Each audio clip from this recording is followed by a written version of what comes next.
Hi viewers, welcome to our channel. ప్రస్తుతం మనతో పాటు సీనియర్ జర్నలిస్ట్ దాము బాలా సార్ వారితో మాట్లాడదాం. నమస్కారం సార్. నమస్తే సార్, రేవంత్ రెడ్డి గారు ఒక ఏక్నాథ్ షిండే అవుతారు అని చెప్పేసి టీవీ9కి ఇచ్చిన ఇంటర్వ్యూలో కేసీఆర్ గారు నేను చెప్పడం చూస్తున్నాం. ఇది కాస్త ఈ స్టేట్మెంట్ కాస్త సంచలనంగా అయితే మారింది. మరి ఆ అవకాశం ఏమన్నా ఉందా, పాసిబిలిటీ కనిపిస్తుందా? మరి ఒకవేళ ఏక్నాథ్ షిండే అవుతే అక్కడ ప్రభుత్వం విడిపోయి మళ్ళీ బీఆర్ఎస్ ప్రభుత్వంతో కేసీఆర్ గారు ఒక సంకీర్ణ ప్రభుత్వాన్ని ఏర్పాటు చేసే అవకాశం ఏమైనా ఉందా సార్? యాక్చువల్గా కేసీఆర్ 12 ఏళ్ల తర్వాత లేదా 14 ఏళ్ల తర్వాత 2012లో ఆయన ఇంటర్వ్యూ ఇచ్చాడని చెప్తున్నారు. సో 12 ఇయర్స్ దాటింది. ఇప్పుడు ఆయన మళ్ళీ ఒక ఇంటర్వ్యూ ఇచ్చారు రజనీకాంత్కి. సో ఆ ఇంటర్వ్యూ దాదాపు 4 గంటలు గడిచింది. నేను 4 గంటలు కూడా చూశాను. అందులో అనేక అంశాలు చెప్పారు. ప్రధానంగా ఏంటంటే కాంగ్రెస్ తన మీద చేస్తున్న ఆరోపణలకి ఆయన సమాధానం చెప్పడానికి ఎక్కువ టైము వెచ్చించారు. అంటే కాంగ్రెస్ చెప్తున్న అప్పులు ఎక్కువ చేశారనే అంశం, అట్లాగే కరెంటు, ఇరిగేషను, తర్వాత అవినీతి, తర్వాత ఫోన్ ట్యాపింగు, ఈ విషయాల మీద ఆయన ప్రధానంగా ఫోకస్ చేసి మాట్లాడారు. వాటన్నిటికి కూడా అవి చిలిపి తర్వాత వికృత క్రీడ అన్నాడు పదే. అంటే కాంగ్రెస్ చేస్తున్న చిలిపి వికృత క్రీడ అన్నాడు తప్ప దాంట్లో ఏ రకంగానూ ఏవి నిజాలు కావు వాళ్ళు చెప్పింది అనేది చెప్పాడు. తర్వాత ఎక్కువ భాగం తన సొంత డబ్బా కొట్టుకున్నాడు. అంటే నేను ఎంత great, I'm history of Telangana, నేను తెలంగాణను ఎలా అభివృద్ధి చేశాను అనేది ఎక్కువ చెప్పుకున్నాడు. ఈ 2 విషయాలు, అంటే కాంగ్రెస్ చెప్పిన ఆరోపణల్ని వ్యతిరేకించడం, తాను ఎంత గొప్పవాడు, తాను గత 20 ఏళ్ళుగా తెలుగు రాష్ట్రాల్లో నా చుట్టూ తిరుగుతున్నాయనేది కూడా ఆయన మాట వాడాడు. సో అట్లాగే హిస్టరీ ఆఫ్ తెలంగాణ, నేను తెలంగాణ తెచ్చింది నేను, తర్వాత అభివృద్ధి చేసింది నేను అని చెప్పాడు. 2 తెలుగు రాష్ట్రాల రాజకీయాలు కూడా గత 20 ఏళ్ళ నుంచి నా చుట్టూ తిరుగుతున్నాయని కూడా ఆయన చెప్పుకున్నాడు. అట్లాగే తాను ఓడిపోవడానికి కారణం తమ వైపు నుంచి ఏ తప్పు లేదు, ముఖ్యంగా కేసీఆర్ వైపు నుంచి అస్సలు ఒక చిన్న తప్పు కూడా లేదు. ఏదన్నా తప్పులు జరుగుంటే లోకల్గా క్యాండిడేట్ల నుంచి కొంత ఉంటుంది, కానీ ప్రధానంగా ఓడిపోవడానికి కారణం తెలంగాణ రూరల్ ప్రజలు అమాయకులు కాబట్టి వీళ్ళిచ్చిన దొంగ హామీల్ని నమ్మి ఓట్లేశారు. ఆల్రెడీ వాళ్ళ కడుపు నిండింది, అభివృద్ధి చేసేసాను నేను వాళ్ళకి ఇంకేమీ ఇబ్బందులు లేవు. ఇబ్బందులు లేని వాళ్ళు ఇంకా ఎక్కువ ఇస్తారంటే ఆశపడి వేశారు తప్ప అది ఇంక వేరే ఏం కాదు. సో నా వైపు నుంచి ఏమీ లోపాలు లేవు. మన రేవంత్ రెడ్డి కాంగ్రెస్ ప్రభుత్వం ఇచ్చిన 420 హామీలు ఇచ్చారు వాళ్ళు, ఈ దొంగ హామీల్ని నమ్మి మోసపోయారు వీళ్ళు అనే వెర్షన్ కూడా ఆయన చెప్పాడు. దాని తర్వాత అవినీతి జరగలేదు అనేది కూడా ఆయన చెప్తున్నాడు. అభివృద్ధి జరిగింది తప్ప అవినీతి జరగలేదు. ప్రతి దాంట్లో అవినీతి అంటే ఇంకా అభివృద్ధి జరగదు అనేది కూడా చెప్పాడు. అప్పులు అమెరికా అతి సంపన్న దేశం, 27 ట్రిలియన్ల ఎకనామీది, దానికి అప్పులు కూడా అంతే ఎక్కువ ఉన్నాయి. అభివృద్ధి ఉన్న చోట అప్పులు ఉంటాయి, అప్పులు లేకుండా అభివృద్ధి ఉండదు. వ్యక్తుల అప్పు వేరు, రాష్ట్రాల దేశాల అప్పులు వేరు అనే విషయాన్ని కూడా ఆయన ఎక్స్ప్లెయిన్ చేశారు. అట్లాగే కవిత అరెస్టు కూడా అక్రమం అనేది ఆయన ఓపెన్గా కుండబద్దలు కూడా చెప్పాడు. అసలు ఆ స్కామే జరగలేదు, అదొక లిక్కర్ పాలసీ. ప్రతి రాష్ట్రానికి పాలసీలు ఉంటాయి, లిక్కర్ పాలసీని పట్టుకొని వీళ్ళు స్కామ్ అన్నారు. ఒక ముఖ్యమంత్రిని అరెస్ట్ చేశారు, ఒక ఎమ్మెల్సీని అరెస్ట్ చేశారు, ఎమ్మెల్యేలను అరెస్ట్ చేస్తున్నారు. ఇది ఎప్పుడూ లేదు, ఒక నియంతలాగా ఆయన ప్రవర్తిస్తున్నాడు మోడీ అనేది కూడా ఆయన చెప్పారు. అట్లాగే కాంగ్రెస్ నుంచి 20 మంది నాతో టచ్లో ఉన్నారు.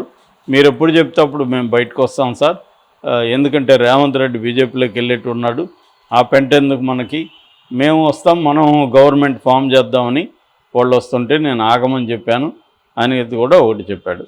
సో ఈ క్రమంలో ఆయన రేవంత్ రెడ్డి మీద ఏకనాథ్ షిండే అని కూడా అన్నాడు. అంటే మేము గవర్నమెంట్ని అయితే కోల్దామేమో, కానీ బీజేపీ కోల్దొస్తుంది, ఎందుకంటే మాకప్పుడు 104 సీట్లు మాకున్నాయి, ప్లస్ ఓవైసీ సపోర్ట్ ఉంది, అప్పుడే మమ్మల్ని కోల్దేవాలని బీజేపీ ట్రై చేసింది. వీళ్ళు 64 ఉన్నారు, వీళ్ళని కోల్దేవిదా అనేది ఆయన చెప్పాడు. సో రేవంత్ రెడ్డి కాంగ్రెస్కి మోసం చేసి బీజేపీతో కుమ్మక్కయి ఏకనాథ్ షిండే లాగా మారిపోతాడు. అటువంటిది మారిపోయినప్పుడు గవర్నమెంట్ వాళ్ళు ఫామ్ చేస్తారా లేదా అని అడిగితే గవర్నమెంట్ వాళ్ళు ఫామ్ చేయలేరు. ఎందుకంటే చాలామంది అప్పుడు 20-25 మంది నాతో వచ్చేస్తారు కాబట్టి నేను గవర్నమెంట్ ఫామ్ చేస్తా, నేను సీఎం అవుతా అన్నట్టుగా ఆయన ఆ పాజిబిలిటీని నేను కొట్టిపారలేను, నేనైతే అది ట్రై చేయను, కానీ పాజిబిలిటీ అయితే ఉంది అనేది కూడా ఆయన మాట్లాడాడు. అంటే ఇది ఇప్పుడు ఇది కొత్త కాదు, ఆల్రెడీ కాంగ్రెస్ గవర్నమెంట్ వచ్చినప్పటి నుంచి కూడా వీళ్ళు ఈ ప్రభుత్వం కూలిపోతుందని మాట్లాడుతున్నారు. దానికి రేవంత్ రెడ్డి కూడా ఉరికిచ్చి కొడతా లేకపోతే తరుముతా ఇవన్నీ మాట్లాడుతున్నాడు. సో ఇది ఏంటంటే రేవంత్ రెడ్డి మన మోడీని బడాబాయ్ అని అనడం, లేకపోతే ఢిల్లీకి వెళ్ళి మోడీని కలవడం, ఇవన్నీ మోడీతో బీజేపీతో రేవంత్ రెడ్డి కుమ్మక్కయ్యాడు, సో ఏకనాథ్ షిండే లాగా పార్టీని చీలుస్తున్నాడు అనేది చెప్పారు. ఇక్కడ ఏంటంటే తెలంగాణలో ఒక 3 స్తంభాల ఆట జరుగుతుంది ముందు నుంచి. బీజేపీ బీఆర్ఎస్ ఒకటే అనే దాన్నేమో బలంగా కాంగ్రెస్ చెప్తుంది, సక్సెస్ కూడా అయింది లాస్ట్ ఎన్నికల్లో. ఇప్పుడు కవితను అరెస్ట్ చేయడం వల్ల ఆ నెరేటివ్లో బలం తగ్గింది. ఎందుకంటే బీజేపీ బీఆర్ఎస్ ఒకటే అని చెప్పే పరిస్థితి గట్టిగా లేదు, కానీ గతంలో ఉన్నింది. ఎందుకంటే కవితను అరెస్ట్ చేయలేదు, బండి సంజయ్ని పక్కన పెట్టేశారు. సో ఇవన్నీ రెండోది ఆయన బీఆర్ఎస్ని పెద్దగా పట్టించుకోలేదు కేసీఆర్. సో ఇవన్నీ కలిపి బీఆర్ఎస్ బీజేపీ ఒకటైన నెరేటివ్ను బలంగా తీసుకెళ్ళగలిగారు కాంగ్రెస్ వాళ్ళు. అయితే ఇప్పుడు అది లేదు కాబట్టి కవిత అరెస్ట్ అయింది, కేసీఆర్ మీద కేసులు పెడుతున్నారు, బీజేపీ కూడా దూకుడుగా కేసీఆర్ని విమర్శిస్తుంది. కాబట్టి ఇప్పుడు రివర్స్లో బీఆర్ఎస్ ఏం చేస్తుందంటే రేవంత్ రెడ్డి బీజేపీ ఒకటయ్యారు, రేవంత్ రెడ్డి బీజేపీతో కుమ్మక్క అవుతున్నాడు అనేది చెప్తున్నారు. అసలు పాజిబుల్లా కాదా అనుకున్నప్పుడు ఏది పాజిబుల్ కాదని చెప్పలేము ఎలక్షన్లో, ఎనీథింగ్ పాజిబుల్ అంటే జనరలైజ్ చేసి చెప్తే. కానీ పర్టికులర్గా ఇక్కడ చెప్పినప్పుడు Revanth Reddy point of view ఆలోచిస్తే రేవంత్ రెడ్డికి అవసరం ఏంటి? రేవంత్ రెడ్డి కాంగ్రెస్లో బలం బాగుంది, కాంగ్రెస్ అధిష్టానం ఆయన కంప్లీట్ ఫ్రీడమ్ ఇస్తుంది. ఒక రకంగా వైఎస్ రాజశేఖర రెడ్డితో కూడా రేవంత్ రెడ్డిని పోల్చడం మొదలైంది. అంటే ఆయనకి అబ్సల్యూట్ ఇప్పటివరకు కాంగ్రెస్లో ఇంత పట్టు ఎవరికి లేదు రాజశేఖర రెడ్డి తర్వాత. సో ఈయనకి అబ్సల్యూట్ పవర్ ఉంది. ఏ మినిస్టర్ కూడా ఏ నాయకుడు కూడా ఇప్పటివరకు రేవంత్ రెడ్డికి వ్యతిరేకంగా ఒక చిన్న స్టేట్మెంట్ కూడా ఇవ్వలేదు, పైగా ఆయనే సపోర్ట్ చేసి మాట్లాడుతున్నారు. అట్లాగే వివిధ పార్టీలు బీజేపీ నుంచి బీఆర్ఎస్ నుంచి కూడా పెద్ద ఎత్తున వలసలు వస్తున్నాయి.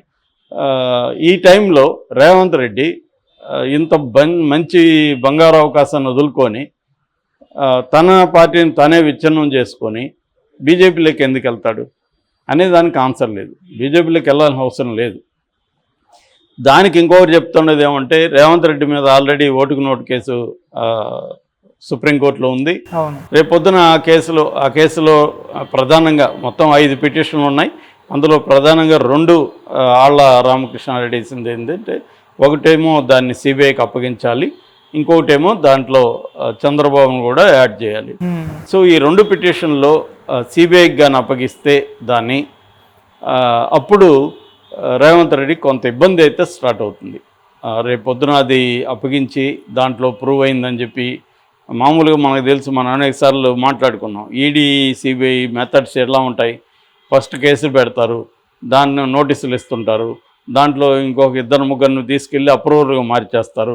వాళ్ళు అప్రూవల్గా నీ పేరు చెప్పారు భయ్ అని చెప్పి నేను అరెస్ట్ చేస్తారు. సిబిఐ ఎంటర్ అవుతుంది, ఈ స్టీఫెన్స్ అన్ని వీళ్ళని అరెస్టులు చేస్తారు. వాళ్ళు అప్రూవల్ మారి ఇది రేవంత్ రెడ్డి చేశాడు మొత్తం అని చెప్తారు. సో రేవంత్ రెడ్డిని అరెస్ట్ చేయకూడదని ఏం లేదు. ఇప్పుడు కేజ్రీవాల్ రేవంత్ రెడ్డికి అంతే బలవంతుడు. కేజ్రీవాల్ ఆయనకి 2 రాష్ట్రాల్లో ప్రభుత్వం ఉంది, పంజాబ్ అండ్ ఢిల్లీ. ఇంకొన్ని రాష్ట్రాల్లో బలం ఉంది, గుజరాత్, గోవా లాంటి రాష్ట్రాల్లో ఆయన ఇండియా కూటమిలో ఉన్నాడు. అలాంటి నాయకుడిని వాళ్ళు అరెస్ట్ చేయగలేంది ఈ రేవంత్ రెడ్డిని ఎందుకు అరెస్ట్ చేయలేరు? కాబట్టి ఆ పాజిబిలిటీ జరిగితే అప్పుడు రేవంత్ రెడ్డి దాని నుంచి తప్పించుకోవడం కోసం బీజేపీతో కలిస్తే అది తప్పించుకోవచ్చు. ఎందుకంటే నిన్న కూడా చెప్పుకున్నాం మనం, బీజేపీతో ఒక వాషింగ్ మిషన్ లాంటిది. ఎంత మురికి ఉన్నా, ఎంత డర్టీ పొలిటీషియన్ అయినా దాంట్లోకి వెళ్తే మంచి బ్రైట్గా వైట్ షర్ట్ వేసుకొని బయటకు వస్తాడు, క్లీన్ అవుతారు. సో అలాగా చేసే పాజిబిలిటీ ఉంది. మరి అది బీజేపీ చేయిస్తుందా అంటే చెప్పలేం, చేయొచ్చు. ఆల్రెడీ అనేక చోట్ల చేసింది కాబట్టి ఇక్కడ కూడా చేసే అవకాశం అయితే ఉంది, చేయొచ్చు. రజనీకాంత్ తనకు కావాల్సిన ప్రశ్నలనే కేసీఆర్ని అడిగాడు. కేసీఆర్ ముందే ఇదంతా ప్రిపేర్ అయ్యి ఏమేం ప్రశ్నలు అడగాలి, ఎలా అడగాలి అంతా కూడా ప్లాన్ చేసుకున్నట్టే కనబడుతుంది. ఎందుకంటే ఇబ్బంది పెట్టే ప్రశ్నలు ఏవి వేయలేదు.